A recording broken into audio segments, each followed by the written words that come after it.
Chapitre 25. Jupiter et ses semblables.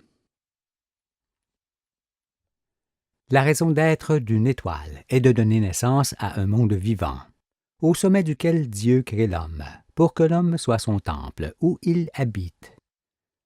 Dans le Nouveau Testament, il est dit « Ne savez-vous pas que vous êtes le temple de Dieu, et que l'Esprit de Dieu habite en vous? » Or, pour se représenter l'activité de la matière qui conduit à l'humanité, au temple de Dieu donc, on doit comparer l'existence des familles d'astres, telle la famille solaire, à celle des familles humaines. En effet, comme toute famille a une généalogie, les familles d'astres ont pareillement une généalogie. Car être et astre sont issus de l'unique principe d'existence qui est l'intégration, désintégration perpétuelle de la matière, qui occasionne le renouvellement de toutes choses. Mais, comme rien ne peut bénéficier des mêmes circonstances, il en résulte des différences. Par exemple, on peut trouver 11 enfants dans une famille et 3 enfants dans une autre, même si cette dernière est plus âgée.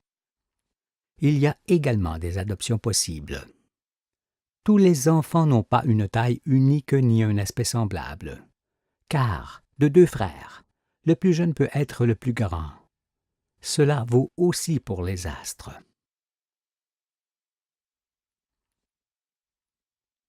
La continuité électrique. Pour la première fois, oreille humaine entend dire que les astres naissent petits, s'entourent d'un manteau et se développent, et aussi comment ils tournent sur eux-mêmes et autour de leur étoile avec des mouvements réguliers et ordonnés. Enrichis de cette connaissance, nous allons maintenant observer comment certains satellites deviennent semblables à Jupiter, puis à Saturne, puis à Uranus, puis à Neptune. On peut, là aussi, considérer ces 4 astres comme s'il s'agissait d'un seul que l'on observerait dans 4 époques différentes de sa croissance. Son évolution est consécutive à la fois à l'activité de sa propre famille et à l'activité de l'ensemble de la famille solaire. Effectivement, tout comme le Soleil, qui a un immense champ de lignes de force et un vaste plan d'anneaux sur lesquels les planètes évoluent, Jupiter et ses semblables ont chacune un champ de lignes de force et un plan d'anneaux sur lesquels évoluent leurs satellites nés de ces anneaux. Un satellite est ainsi relié à sa mère. Cette dernière est elle-même reliée au Soleil par l'intermédiaire d'un des anneaux de ce dernier, sur lequel elle se trouve. Il y a par conséquent continuité électrique entre tous les astres d'une même famille, ce qui ne permet à aucun d'évoluer séparément. D'ailleurs, il ne le pourrait pas. Nous parlons donc d'un unique ensemble électromagnétique et d'une seule activité. En effet, les satellites sollicitent leur mère qui, à son tour, sollicite le Soleil avec les autres planètes. Jupiter, Saturne, Uranus et Neptune se nourrissent des anneaux solaires, comme leurs satellites se nourrissent de leurs propres anneaux, ce qui engendre une activité conséquente du Soleil, une activité en réponse aux sollicitations continuelles auxquelles il est soumis. C'est pourquoi j'ai dit plusieurs fois que ce sont les planètes qui font briller les étoiles. Nous allons donc développer le processus qui amène une planète à s'éclairer. Chaleur et atmosphère des planétoiles. En fonction de ce que l'on sait maintenant sur l'activité de l'aimant, on comprend que plus les planètes engendrent des satellites, plus elles s'activent pour les nourrir. Lorsqu'on parle de leur activité électromagnétique, on entend aussi leur échauffement. Or, puisque Jupiter, que nous gardons en exemple, est un astre fortement sollicité par ses satellites, il est forcément très chaud, surtout qu'il est situé sur un vaste anneau solaire qu'il n'a jamais quitté depuis sa naissance. Cet anneau solaire, d'un grand diamètre, entraîne Jupiter dans sa rotation. Mais cet astre, avec sa masse et celle de ses satellites, représente une grande inertie. Par conséquent, l'anneau solaire, qui tourne beaucoup plus vite autour du Soleil que ne le fait Jupiter, produit un grand échauffement sur cet astre, qui est une véritable résistance électrique sur cet anneau. Et cette chaleur croît par l'augmentation de sa propre activité assurément, mais aussi parce que l'activité du Soleil augmente proportionnellement à la croissance et à la multiplication des masses planétaires qui le sollicitent, ce qui augmente d'autant la force de ces anneaux sur lesquels elle évolue. La température qui règne sur ces planètes est donc continuellement en progression. Lorsque l'explosion de l'atmosphère du Soleil éclaira ce dernier, le souffle de cette explosion bouscula fortement les premières planètes, et celles qui échappèrent à leur anneau cessèrent leur activité et se refroidirent. Mais les planétoiles, plus loin que la ceinture d'astéroïdes, accusèrent moins fortement le souffle et ne quittèrent point leurs anneaux respectifs. Leur échauffement fut donc continuel et en progression constante jusqu'à présent, si bien que cette haute température transforme toujours en vapeur le mince manteau qu'elle avait avant que le Soleil ne s'éclaire. L'épaisseur du manteau d'un astre ne dépasse probablement jamais une trentaine de kilomètres. C'est pourquoi je dis que Neptune, Uranus, Saturne et Jupiter sont en train de changer leur manteau en gaz par l'énorme chaleur de leur noyau.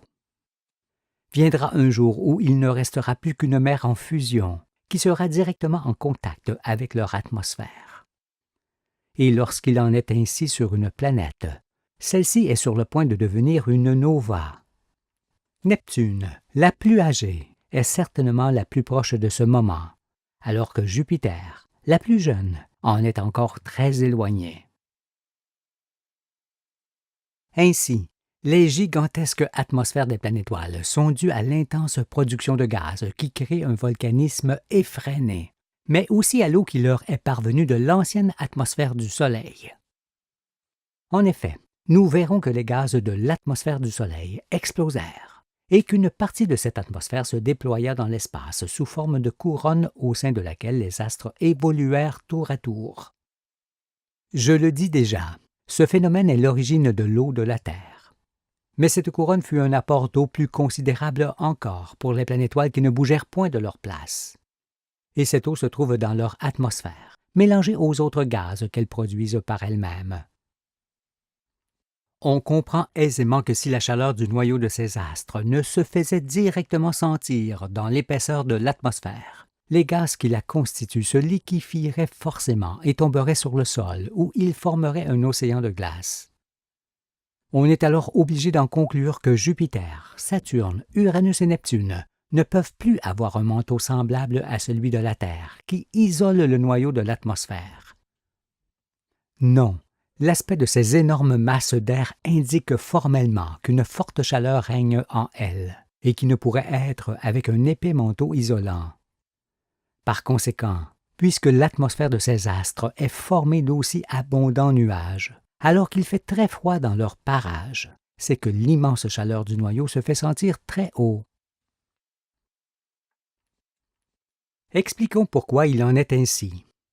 En exemple, nous savons que la formation des nuages terrestres est due à la condensation des gaz atmosphériques qui se liquéfient lors d'une brusque chute de température.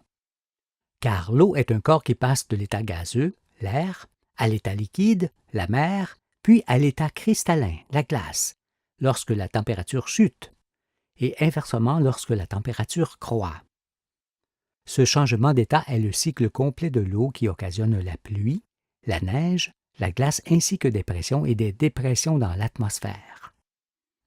Or, si dans la région du ciel où nous sommes, la chaleur solaire permet la formation du cycle de l'eau, parce que la Terre n'est ni trop près ni trop loin du Soleil, dans les parages de Jupiter et plus encore dans ceux de Saturne, d'Uranus et de Neptune, la chaleur provenant du Soleil est si basse dans ces régions du ciel qu'elle ne permet nullement la formation d'un tel cycle. C'est pourquoi l'existence de leur atmosphère, tout en nuages et dans un tel gigantisme, révèle une énorme et permanente chaleur interne, provenant de l'effet de résistance électrique de l'astre. Cela est incontestable et certain, car si tel n'était pas le cas, ces nuages deviendraient pluie, puis glace sur le sol de l'astre. Un enfant peut le concevoir.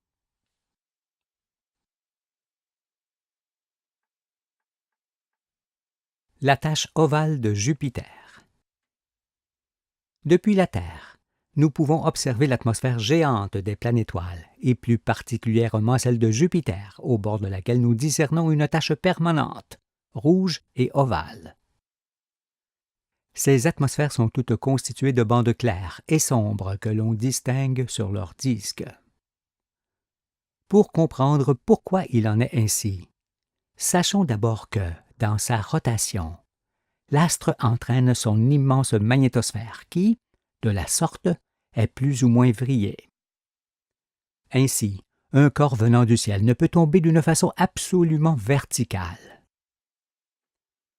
Pareillement, les électrons de l'anneau solaire sur lequel Jupiter évolue arrivent de l'extérieur sur cet astre, en voyant leur trajectoire plus ou moins vrillée par la magnétosphère.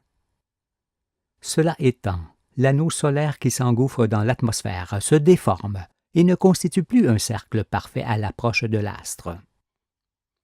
Il convient de le remarquer pour pouvoir comprendre le positionnement de la tache rouge sur le disque de Jupiter, car il est évident que cette tache est faite par l'anneau plat du Soleil qui s'ovalise progressivement jusqu'au contact du noyau rond. Ici sont représentés le noyau et l'immense atmosphère de Jupiter, ainsi que l'anneau solaire qui arrive au contact du noyau et en repart plus ou moins déformé. Désormais, nous savons que Jupiter est une sphère aimantée sur laquelle les électrons de l'anneau solaire sont obligés de passer, et que ce flot d'électrons peut souffler les gaz à son passage, comme nous l'avons vu avec l'exemple de la chandelle. On en conclut alors que cet anneau, plat et large dans le lointain, se densifie et s'ovalise forcément à l'approche de la sphère métallique et crée de la sorte une turbulence de forme ovale dans l'atmosphère, depuis le bord de celle-ci. Par sa grande largeur, cette fameuse tache ovale montre nettement la taille du noyau métallique de Jupiter. Et on la voit rouge parce que, formée par l'anneau qui s'engouffre dans l'atmosphère, elle ne peut réfléchir la lumière solaire de la même façon que ne le fait le reste de l'atmosphère composée d'une couche de cristaux de glace en haute altitude. Elle nous apparaît donc rouge pour cette raison. Et elle ne se déplace nullement sur le disque de Jupiter, comme l'affirment ceux qui la surveillent attentivement. Non, elle reste au même endroit par rapport à l'anneau solaire qui la forme. Si on l'observe sur le disque dans des positions différentes chaque année, comme si elle faisait le tour de l'astre dans un sens ou dans l'autre, c'est que l'angle d'observation depuis la Terre a changé. Jupiter met en effet plus de 11 de nos années pour accomplir une révolution entière, en étant fortement incliné sur son axe par rapport au plan des anneaux du Soleil. Aussi, tous les ans, on aperçoit cette tache positionnée différemment sur son disque, par changement d'angle d'observation. Elle ne fait donc pas le tour de l'astre, même si elle en donne l'apparence. Comme l'anneau solaire tourne forcément plus vite autour du Soleil que ne le fait Jupiter, ce dernier fait résistance et s'échauffe fortement. Or, comme toute résistance, il y a forcément une entrée et une sortie du courant formé par les électrons. Il y a donc une différence certaine, selon que l'on regarde le côté où l'anneau pénètre dans l'atmosphère ou le côté où il en sort. Du côté où il en sort, les électrons sont arrachés à la sphère, tandis que du côté où ils entrent, les électrons descendent sur la sphère en se concentrant. Cela signifie que la section de l'anneau ne peut pas être identique de part et d'autre au contact de l'astre, et qu'il ne peut exister une tache semblable des deux côtés. Produite par l'anneau solaire, cette forme ovale révèle à l'évidence que le diamètre du noyau de Jupiter est de peu supérieur à celui de la Terre, qui entrerait tout juste dans la grande largeur de cette forme. Il en est forcément de même pour le noyau de Saturne, d'Uranus et de Neptune qui, étant plus âgés, ne sont que légèrement plus gros que celui de Jupiter. Cela nous donne aussi une vision plus exacte de la taille du noyau solaire, et par là même de toutes les étoiles, car tous les astres sont issus de l'unique phénomène électromagnétique. Les astres ne peuvent alors pas avoir les énormes différences de taille que les savants vous faisaient croire dans les ténèbres de ce monde. Voici, tel qu'on l'observe, l'image extérieure de Jupiter. Cette image montre l'anneau sur la tranche, déjà ovalisé depuis assez loin, d'où son épaisseur sur la figure. Il apparaît alors que l'anneau du Soleil est comme un pieu immuable dans l'atmosphère de Jupiter, et que cela ne peut qu'engendrer un retard des gaz qui se heurtent dans leur rotation. Puisque, comme toutes les planétoiles, Jupiter tourne rapidement sur son axe en entraînant sa masse atmosphérique dans sa rotation, on assiste forcément au brassage de cette atmosphère à partir de ce pieu immuable sur lequel les gaz et les cristaux de haute altitude se heurtent. Son atmosphère est donc obligée de se centrifuger et de former ainsi les bandes claires et sombres que l'on observe. La centrifugation est la séparation des constituants de mélange par la force centrifuge.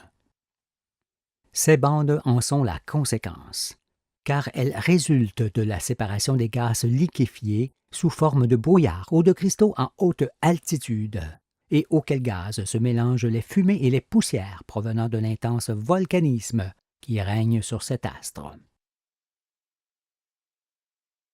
Formée de l'extérieur par l'anneau solaire, la tache rouge de Jupiter n'est pas d'origine interne, et elle ne pouvait nullement être saisie à partir des observations que l'on faisait d'elle depuis la Terre. Mais puisque les planètes qui se préparent à devenir étoiles suivent le même processus électromagnétique, on en déduit que la fameuse tache ovale doit exister pareillement sur Saturne, Uranus et Neptune. Toutefois, comme sur ces planétoiles tout est plus avancé que sur Jupiter, cette tache est peut-être moins visible et différente d'aspect. D'autant que les anneaux du Soleil sur lesquels elle règne sont différents, eux aussi, en étant plus vastes et plus éloignés. Mais c'est le phénomène qui importe et non son aspect. Il est obligé cependant que ces planètes se ressemblent et que leur atmosphère de grande épaisseur soit brassée par les anneaux solaires sur lesquels elles évoluent. En raison de toutes ces évidences, il vous apparaît que je n'arrange pas les faits pour qu'il en soit ainsi, mais que ce sont eux qui s'unissent pour qu'il n'en soit pas autrement. L'expérience de l'électricité soufflant les gaz de la chandelle le démontre amplement, car il est évident que l'anneau solaire peut aisément créer une turbulence dans l'atmosphère. C'est pourquoi, à elle seule, la tache ovale est le témoignage formel que Jupiter est une sphère métallique, légèrement plus grande que la Terre, ainsi qu'une résistance électrique et non une boule de gaz. Soyez donc fort attentifs aux explications de Jupiter, car, avec ses satellites, son atmosphère et sa tache rouge, cet astre est en lui la preuve irréfutable que l'électromagnétisme universel est bien tel qu'il est enseigné par le Fils de l'homme. Phénomène atmosphérique. Pour comprendre l'aspect des planètes que l'on étudie, il faut savoir que tous les astres actifs, chauds par conséquent, produisent de l'eau avec les gaz qui remontent à la surface, où ils se liquéfient. Or, l'eau est composée d'oxygène et d'hydrogène. On sait également que l'hydrogène est abondamment produit par le fer porté à haute température. Par conséquent, le noyau de ces astres en produit beaucoup et, de ce fait, l'eau abonde dans la galaxie. Mais, avec de tels gaz toujours centrifugés et séparés dans les siècles, avec leur compression incessante venant de l'augmentation de puissance de la magnétosphère, avec un échauffement interne grandissant qui finit par créer une mer de métal en fusion tout autour de l'astre, et aussi avec d'énormes éclairs qui ne cessent de se produire dans ces gaz. Il ne manque vraiment rien pour déclencher une gigantesque déflagration au terme du processus en cours. Cette explosion est donc obligée, nul ne peut le contester. On a déjà vu que, tout comme les enfants, le dernier-né des satellites est toujours celui qui augmente le plus rapidement de taille. Pareillement, Jupiter semble être le plus actif dans ce sens. Cela vient du fait que le Soleil brille depuis peu de temps et que Jupiter se trouve plus près de lui et de ses forces vives que ne le sont Saturne, Uranus et Neptune. Néanmoins, il n'est pas le plus avancé dans le processus qui conduit ces astres à briller. En exemple, Saturne, plus âgé, a une magnétosphère qui est proportionnellement plus puissante que celle de Jupiter. De ce fait, son atmosphère est plus compressée et plus réduite en taille que celle de Jupiter. Depuis la Terre, cela donne l'impression que Saturne est un astre beaucoup plus petit que Jupiter, mais il n'en est rien. Car, comme Saturne, Jupiter réduira lui aussi le diamètre de son atmosphère, par l'accroissement progressif de la pression de sa magnétosphère. Mais la diminution du diamètre de l'atmosphère qui s'ensuivra ne signifiera pas une quelconque diminution de la production des gaz par le noyau, parce que ceux-ci ne cesseront d'être produits avec toujours plus d'abondance en raison de l'accroissement de chaleur. Par conséquent, il faut se représenter la magnétosphère de ces planétoiles comme un contenant indestructible au-dedans duquel les gaz ne cessent de monter en pression et en température, tout en réduisant leur volume. Et c'est forcément l'hydrogène, abondamment produit par la fusion du noyau, qui provoquera l'explosion. Cependant, tant que la compression des gaz n'est pas encore suffisamment forte pour calmer cette grande turbulence atmosphérique qui mélange les gaz, la déflagration ne peut se produire, parce qu'elle est retardée d'autant. Pour le moment, l'atmosphère de Jupiter croît sensiblement, en augmentant d'autant son diamètre extérieur. Il en est ainsi parce que l'activité de cet astre n'est pas encore suffisamment forte dans son ensemble pour entamer le phénomène inverse, qui réduira son atmosphère à la dimension de celle de Saturne, puis d'Uranus et de Neptune. Ce qui calmera les turbulences, favorisera la centrifugation et la séparation des cristaux, et permettra à la chaleur interne de gagner tout le volume atmosphérique. Et c'est là que l'explosion surviendra.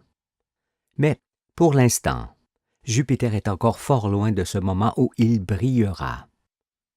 Encore trop ample et pas suffisamment épurée, son atmosphère n'est pas prête à exploser, surtout qu'elle est encore fortement chargée de gaz, de fumée et de poussière provenant de l'intense volcanisme. C'est donc en raison de son ample atmosphère que Jupiter semble être une planète géante et la plus grande de toutes celles de la famille solaire. De même, à cause de sa grande activité, le Soleil paraît être beaucoup plus grand que ses astres devant devenir comme lui, alors qu'il ne l'est pas en réalité. Car, comme cela a été dit, et ainsi que nous allons le voir prochainement, la masse métallique du Soleil n'est que légèrement plus grande que celle de Neptune, d'Uranus, de Saturne et de Jupiter. C'est pourquoi il ne faut pas confondre le bord de leur atmosphère avec le diamètre de leur noyau métallique. Certes, il y a des différences dans les tailles des astres, mais elles restent dans les proportions des conditions offertes par l'électromagnétisme. Comme il y a de grandes et de petites femmes, et que cela ne les empêche pas de vivre ni de fonder une famille, il en est de même pour les planètes du Soleil et de toutes les étoiles. D'aucune façon le phénomène électromagnétique ne permet d'engendrer des astres monstrueux, chose évidente lorsqu'on sait que Jupiter et ses semblables deviendront étoiles.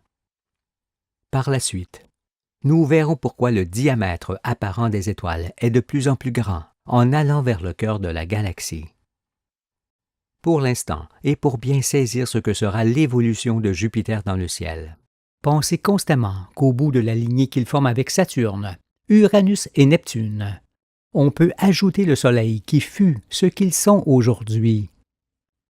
Pour être plus près encore de la réalité, représentez-vous la croissance ininterrompue du Soleil, cette fois à travers Io, Europe, Ganymède, Callisto, puis à travers Jupiter, Saturne, Uranus, Neptune et, en dernier, tel qu'il est aujourd'hui. Ainsi, il vous apparaîtra mieux ce que fut l'évolution de notre étoile du jour depuis sa naissance. En sachant désormais ce que fut le processus qui a conduit un satellite de la mère du Soleil à devenir notre propre étoile, alors nous pouvons aisément expliquer ce qu'il adviendra d'elle jusqu'à ce qu'elle arrive dans les temps éternels au cœur de la galaxie, où elle s'éteindra lentement, et ce sera expliqué. Les anneaux visibles. Pourquoi Saturne est-il entouré d'un anneau plus visible que ceux de Jupiter, d'Uranus et de Neptune? Cet anneau est une représentation de toute l'atmosphère de Saturne. Plusieurs phénomènes existants peuvent le former.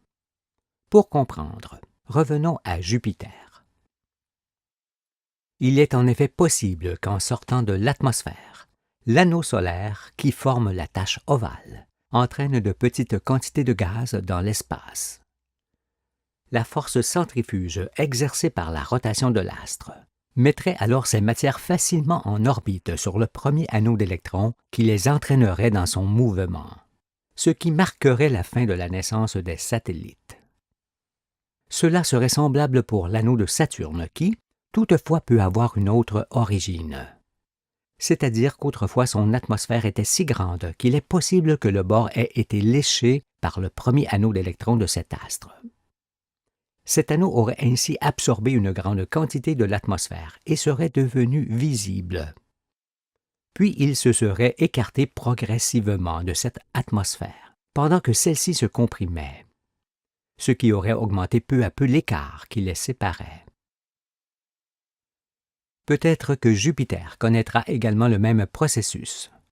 Quant à Uranus et Neptune, eux aussi ont des anneaux semblables mais moins visibles. Leurs anneaux, composés de cristaux, existent cependant, d'autant qu'il y a encore un autre phénomène fort probable qui peut intervenir pour les former. En effet, en fonction des fluctuations de l'atmosphère des planètes dont on parle, et qui est soumise à des compressions et des échauffements de plus en plus forts, de petites quantités d'hydrogène épuré explosent de temps en temps en haute altitude. Le souffle projette de la matière dans l'espace sous forme de protubérances, et beaucoup de cette matière va enrichir les anneaux déjà visibles faits essentiellement de cristaux. Il faut également ajouter au gaz atmosphérique les produits provenant de l'intense volcanisme qui règne sur ces astres, comme les poussières, les fumées et divers corps pouvant être mis en orbite par les explosions de gaz. Avec toutes ces explications, nous comprenons mieux pourquoi l'anneau visible de Saturne est une représentation de toute son atmosphère. Tous ces corps provenant de l'astre lui-même se centrifugent sur l'anneau et s'assemblent en formant des sillons qui se touchent les uns les autres, ce qui rend l'anneau assez compact dans son ensemble. Et cela peut, à l'aide des électrons, le faire entrer en vibration sur de plus ou moins grandes superficies, ainsi que cela a été observé il y a peu de temps. Les explosions atmosphériques. Quelle que soit leur taille, leur âge ou encore leur position au sein de la galaxie, les étoiles sont toutes de même nature et d'anciennes planétoiles. Leur activité n'est autre que le fonctionnement électromagnétique de l'aimant dans toutes ses possibilités. Il y a l'avant-étoile quand elle ne brille pas encore, et l'après-étoile quand elle brille à la suite de l'explosion de son atmosphère.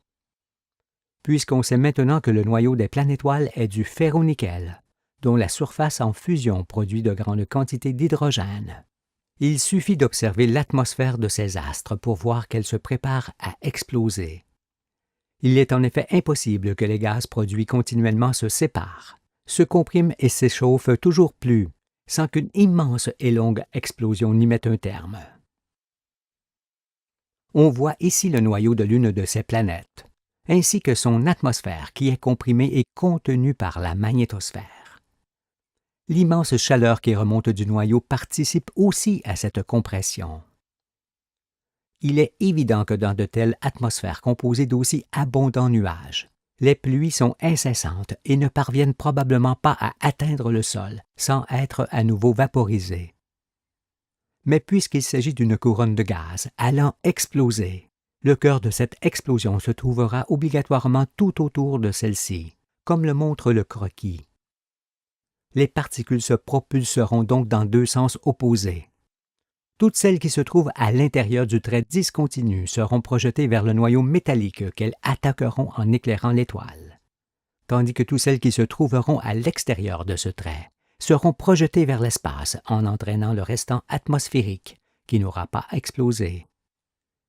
Il y aura donc deux effets contraires que nous développerons.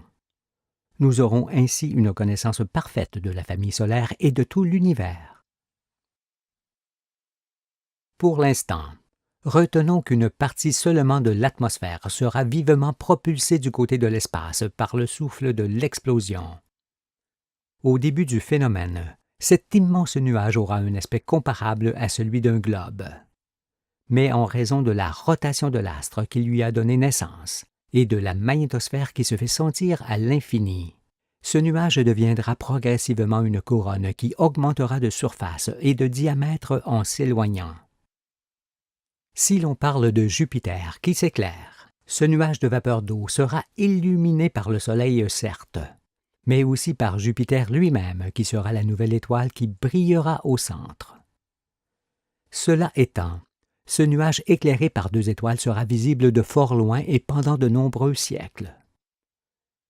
Ces explications nous montrent également que toutes les étoiles du ciel sont un jour entourées d'un tel nuage. Les planètes que l'on étudie sont des étoiles en préparation. Supposons alors que les satellites de Jupiter aient atteint la taille des astres du Soleil et que Jupiter soit sur le point de s'éclairer. Précédons alors son éclairement et imaginons que son atmosphère vienne d'exploser, comme le représente cette figure. Indépendamment de l'éclairement de l'astre que cette explosion provoque, on constate que, selon leur taille et leur position, les satellites sont bousculés de leur place originelle d'une façon différente, ainsi que les flèches proportionnelles le représentent. On voit aussi que le globe de vapeur d'eau fortement illuminé s'éloigne rapidement dans l'espace où il finira par s'évanouir le long des siècles. Ce sont là les deux effets de l'explosion atmosphérique qui éclaire l'étoile et provoque le bouleversement de l'ordre établi des satellites. On remarque également que cette couronne de vapeur passera tour à tour sur chacun d'eux. En sachant qu'il en fut ainsi pour la famille solaire, nous comprenons déjà que cette nébuleuse est bien l'origine de notre eau. Lorsqu'elle devient étoile, la planète possède plusieurs satellites assez importants et non 4 seulement. On imagine alors fort bien le bouleversement des satellites provoqué par le souffle de l'explosion. On comprend, en effet, que les plus petits et les plus proches de l'astre seront probablement chassés de leur anneau par le souffle, et que les plus gros et les plus lointains ne le seront pas, le souffle étant déjà très atténué dans leur parage. Ceux qui seront chassés de leur anneau se refroidiront, tandis que ceux qui ne le seront pas s'échaufferont considérablement, sans discontinuer. Ce sont là toutes les différences que l'on peut déjà remarquer dans la famille solaire, c'est-à-dire sur les planètes qui connurent ce chambardement lorsque le Soleil s'éclaira. La figure précédente nous a montré la formation et le développement du nuage de vapeur d'eau qui s'en va dans les confins. Ici, nous observons ce que fut l'évolution de ce nuage dans le temps, et bien après qu'il soit passé sur l'astre le plus éloigné de l'étoile nouvelle qui brille au centre et qui en est l'origine. Dans cette image, on peut voir la nébuleuse de Lyre avec ses deux étoiles, l'une étant l'étoile nouvelle au centre et l'autre sa mère vers le bord, telles qu'on les observe en ce jour depuis la Terre. Nos planétoiles seront un jour entourées, elles aussi, d'une telle couronne visible par des observateurs lointains, car chaque étoile nouvelle possède la sienne, sans exception. C'est pourquoi on en observe beaucoup dans le ciel. Les écluses du ciel étant maintenant ouvertes, on sait qu'il n'y a point d'interruption dans le phénomène électromagnétique depuis la densification de l'essence intergalactique par la galaxie elle-même jusqu'à ce qu'elle devienne un satellite, puis une planète telle Jupiter et jusqu'à ce qu'elle brille. Voyons alors, dans un même mouvement, l'essence former la magnétosphère, puis les lignes de force, puis les anneaux et les satellites qui s'échauffent et se développent pour devenir comme Jupiter. Ensuite, observons sa tache rouge faite par l'anneau ovalisé du Soleil, puis son atmosphère qui se compresse et s'échauffe de plus en plus jusqu'à son explosion, et enfin le nuage de vapeur qui s'éloigne dans les confins sous forme de couronne. Tout ce processus, simple et d'une grande cohérence, est sans rupture et d'un seul mouvement des parties qui le forment. Ne soyez donc point incrédules, mais croyez, comme je crus lorsque tout cela me fut révélé.